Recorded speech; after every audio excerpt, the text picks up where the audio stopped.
আমাদের অনেকেরই কিন্তু বিভিন্ন কাজে বিদেশে বিভিন্ন কোর্সের অনেক কোর্স ফি সহ বিভিন্ন রকমের ফি পরিশোধ করা লাগে।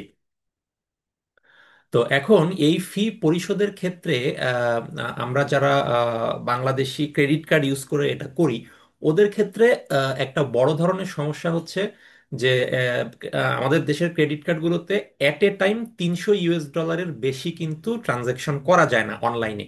অর্থাৎ লেটসে আপনি আহ, কোনো একটা প্রোডাক্ট আপনি অর্ডার করবেন Amazon.com ইন US ডলার, তো ওই প্রোডাক্টের দাম যদি $300 পর্যন্ত হয় আপনি অ্যাট এ টাইম পারচেস করতে পারবেন। কিন্তু লেটসে ওই প্রোডাক্টের দাম $400। তা এখন একটা প্রোডাক্টের দাম যদি $400 হয়, আপনি তো ভেঙে ভেঙে পারচেস করতে পারবেন না যে $300 এক রাউন্ডে করে সেকেন্ড রাউন্ডে $100। এটা তো আর সম্ভব না, করতে হলে পুরোটাই অ্যাট এ টাইম করতে হবে, এগুলো তো স্প্লিট করে করা যায় না। তো তখন কি হচ্ছে যে যেহেতু $300 বেশি অ্যাট এ টাইম করা যায় না, আপনি ভেঙে ভেঙে $300 করে করে অনেকবার করতে পারবেন, কিন্তু অবশ্যই অ্যাট এ টাইম করতে পারবেন না। কিন্তু আপনি যখন একটা প্রোডাক্ট আপনি পারচেজ করবেন একটা ই কমার্স সাইটে, অনলাইনে ইন্টারন্যাশনাল যেই শপিং অনলাইন শপিং কার্টগুলো আছে, তো ওখানে কিন্তু যেহেতু স্প্লিট করে পে করার সুযোগ নেই, আপনাকে অ্যাট এ টাইম যদি প্রোডাক্টের প্রাইস $400 হয় ওটা অ্যাট এ টাইম দিতে হচ্ছে। বা বিভিন্ন এয়ারলাইন্সের ওয়েবসাইটে আমরা যখন ইন্টারন্যাশনাল ফ্লাইটের টিকিট পারচেজ করি, এয়ারলাইন্সের ওয়েবসাইটে গেলে যদিও আপনাকে প্রাইসটা বিডিটিতে দেখায়, কিন্তু আলটিমেটলি ওইটা যখন পে করছেন তখন কিন্তু ওটা ইন্টারন্যাশনাল যে পেমেন্ট গেটওয়ে ওইটা থ্রুতে যাচ্ছে। তো তার মানে বিডিটিতে হলেও আলটিমেটলি সেটা ওই ফরেন কারেন্সি ট্রানজাকশন হিসেবে কাউন্ট হয়, যদিও আপনাকে ফ্রন্ট এন্ডে বিডিটিতে শো করছে প্রাইসটা। তো যেহেতু ওটা ফরেন কারেন্সি ট্রানজাকশন হিসেবে শো হয়, কাজে আপনার টিকিটের দাম যদি লেটসে 1 লাখ টাকা হয়, আপনাকে হয়তো ফ্রন্ট এন্ডে 1 লাখ টাকাটা দেখাচ্ছে এয়ারলাইন্সের ওয়েবসাইটে, যেগুলো আমাদের ফরেন এয়ারলাইন্স গুলো আছে, ইন্টারন্যাশনাল এয়ারলাইন্স।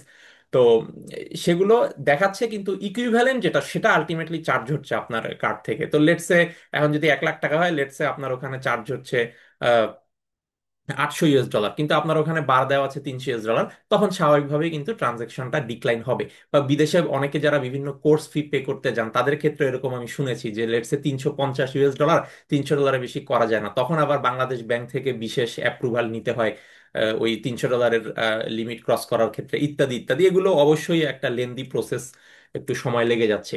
তো আমি আজকের ভিডিওতে এমন একটা টেকনিক বলবো যেটার মাধ্যমে যে এই $300 যে লিমিটটা দেওয়া আছে বাংলাদেশি ক্রেডিট কার্ডের ক্ষেত্রে, এটাকে আপনি এনিহাউ ওভারকাম করতে পারবেন।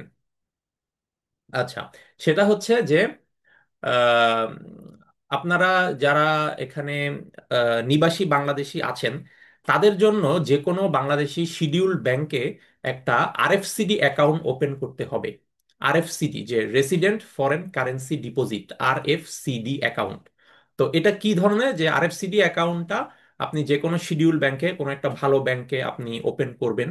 আহ, যেটা আমাদের দেশে বেশ কয়েকটা ভালো ব্যাংক এটার জন্য আছে, যেমন আমি যদি কয়েকটা নাম বলি, যে ইস্টার্ন ব্যাংক লিমিটেড বা সিটি ব্যাংক, ব্র্যাক ব্যাংক, এরকম বেশ কয়েকটা টপ লেভেল ব্যাংক বাংলাদেশে আছে এই ধরনের আরএফসিডি অ্যাকাউন্ট ওপেনিং এর জন্য। তো যে কোনো একটা ভালো শিডিউল ব্যাংকে আপনি গিয়ে ওখানে একটা আরএফসিডি অ্যাকাউন্ট ওপেন করবেন। আচ্ছা, করার পরে আপনাকে ওখানে US ডলার ডিপোজিট করতে হবে। নর্মালি এটা তিনটা কারেন্সিতে ডিপোজিট করা যায়: US ডলার, ইউরো, আর একটা হচ্ছে ব্রিটিশ পাউন্ড।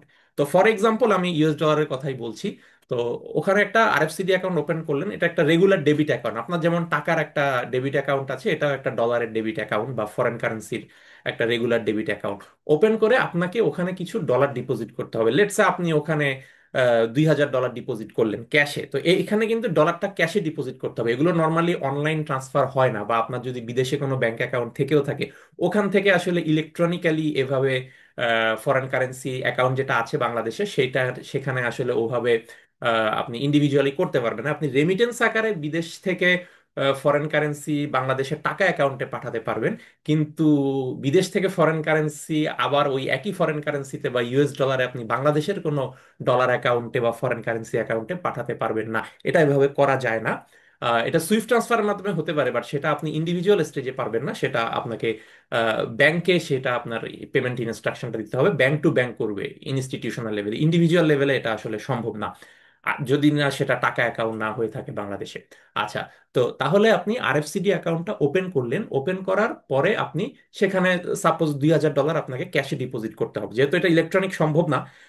ক্যাশে ডিপোজিট করতে হবে $2,000, কিন্তু ডিপোজিট করার সময় আপনাকে আপনার পাসপোর্টের যেই কপিটা আছে সেটা নিয়ে যেতে হবে ওখানে। আপনাকে ওই আপনি যে বিদেশ ভ্রমণ করে এসেছেন, সেটা যখনই হোক, সেটা আপনি 1 মাস আগেও হোক বা আপনি 10 বছর আগেও ভ্রমণ করেন, ইট ডাজেন্ট ম্যাটার, কিন্তু আপনার পাসপোর্টে ওই বিদেশ ভ্রমণের যে ডিপার্চার অ্যারাইভাল সিল সেটা থাকতে হবে, যে আপনি ঢাকা এয়ারপোর্ট থেকে ডিপার্ট করেছেন। এরপরে যেই দেশে আপনি ভ্রমণ করেছেন, এখন লেটসে আপনি থাইল্যান্ড ভ্রমণ করেছেন, তাহলে ব্যাংকক এয়ারপোর্টে সেই অ্যারাইভাল সিল থাকতে হবে। আবার আহ, ওই থাইল্যান্ডের ভিসাটা ওই পাসপোর্টে থাকতে হবে, বা যে কোনো একটা রেসিডেন্স পারমিট, ওয়ার্ক পারমিট, যেটাই হোক। দেন আপনি আবার ওখান থেকে থাইল্যান্ডের থেকে ডিপার্চার করেছেন, ব্যাংকক এয়ারপোর্টের ডিপার্চার সিল, এরপরে ঢাকা এসে আবার আপনি অ্যারাইভ করেছেন, অ্যারাইভাল সিল। তো তার মানে এই ঢাকা এয়ারপোর্ট এবং ব্যাংকক এয়ারপোর্ট এই দুইটার বোথ ডিপার্চার সিল এবং অ্যারাইভাল সিল, এরকম দুটো করে মোট 4টা সিল দুইটা এয়ারপোর্টের। আরেকটা হচ্ছে যে থাইল্যান্ডের যে ভিসা, এই জিনিসগুলো আপনাকে সেটা দেখাতে হবে ব্যাংকে।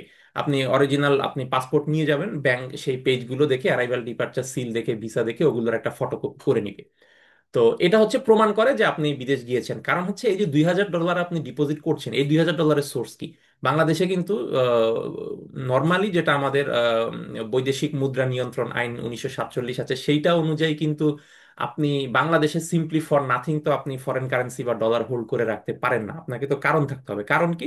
যে আপনি বিদেশে গিয়েছেন, বিদেশে যাওয়ার পরে আপনি ওখানে ডলার খরচ করেছেন, ওখান থেকে ফেরত আসার পর হাতে আপনার লেটসে $3,000 রিমেইনিং ছিল, যেটা ওখানে খরচ করা হয়নি। তো $3,000-এর মধ্যে $1,000 আপনি বাসায় রেখে দিয়েছেন, আর বাকি $2,000 আপনি এখন আপনার এই ফরেন কারেন্সি অ্যাকাউন্টে জমা দিবেন। তো সেই জন্য এসেছেন। তাহলে এটা প্রমাণ কি? প্রমাণ হচ্ছে এই জন্যই ওই পাসপোর্টটা নিয়ে যেতে হবে, যেখানে অ্যারাইভাল ডিপার্চার সিল, থাইল্যান্ডের ভিসা, ইত্যাদি ইত্যাদি এই জিনিসগুলো আছে এটার প্রমাণ হিসেবে, যে ওখানে আপনি গিয়েছিলেন $6,000 নিয়ে, আপনি খরচ করেছেন $3,000, বাকি $3,000 ক্যাশে বাংলাদেশে নিয়ে আসছেন, আপনি $1,000 বাসায় রেখে দিয়েছেন বাসার আলমারিতে, আর $2,000 আপনি আহ, এখন ব্যাংকে জমা দিতে আসছেন ওই আপনার আরএফসিডি অ্যাকাউন্টে। আচ্ছা, তাহলে এই $2,000 ক্যাশে আপনি আরএফসিডি অ্যাকাউন্টে জমা দিলেন, জমা দেওয়ার পরে আপনার ওখানে ক্রেডিটেড হয়ে গেল, আপনি সেটা internet banking A log in করে দেখতে পারবেন। দেন ব্যাংক আপনাকে একটা চেক বই দিবে, এবং ব্যাংক থেকে অবশ্যই ওই আরএফসিডি অ্যাকাউন্টের এগেনস্টে আপনি একটা ডেবিট কার্ড নিয়ে নেবেন।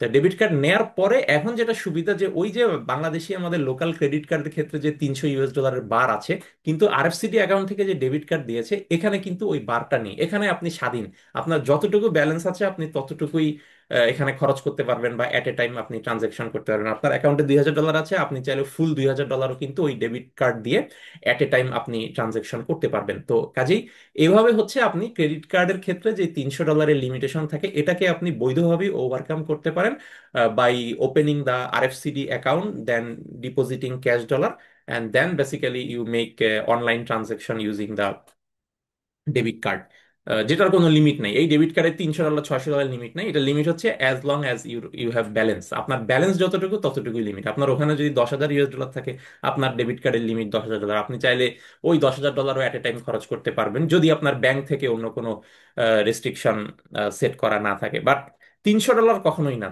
আপনার ওখানে $5,000 থাকলে আপনি অ্যাট এ টাইম $5,000 ওই ডেবিট কার্ড দিয়ে খরচ করতে পারবেন। তো যেমন বাংলাদেশের যে আমাদের লোকাল টাকা অ্যাকাউন্টে ডেবিট কার্ড দেওয়া হয়, এখানে কিন্তু নর্মালি কোনো বার সেট করা থাকে না। আমার বাংলাদেশি টাকা অ্যাকাউন্টে যদি $10 লাখ থাকে, আমি কিন্তু একটা ট্রানজেকশনে $10 লাখ খরচ করে ফেলতে পারি, বা একটা ইএফটির মাধ্যমেও আমি নর্মালি দেখা যাচ্ছে যে $5 লাখ আমি সেন্ড করতে পারি অ্যাকাউন্ট টু অ্যাকাউন্ট, টাকা অ্যাকাউন্ট থেকে আরেকটা টাকা অ্যাকাউন্টে উইদিন বাংলাদেশ, এই কাজগুলো পারি।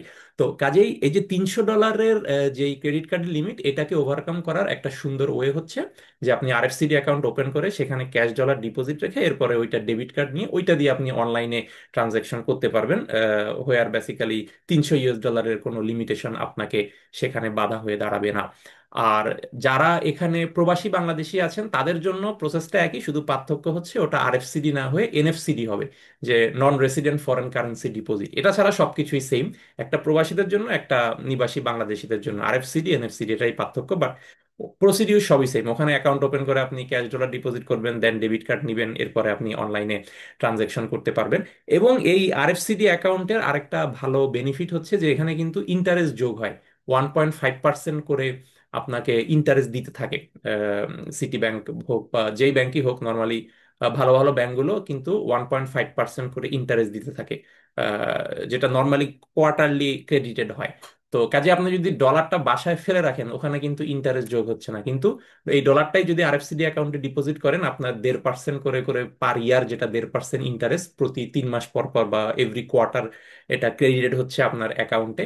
পাশাপাশি আপনার ওই ডলারটা তো ইনট্যাক্ট থাকছেই, পাশাপাশি ডেবিট কার্ড দিয়ে আপনি $300 কোনো লিমিটেশন ছাড়াই আপনার ট্রানজেকশন বা অনলাইন পারচেজ, অনলাইন শপিং ইত্যাদি ইত্যাদি এই কাজগুলো করতে পারছেন।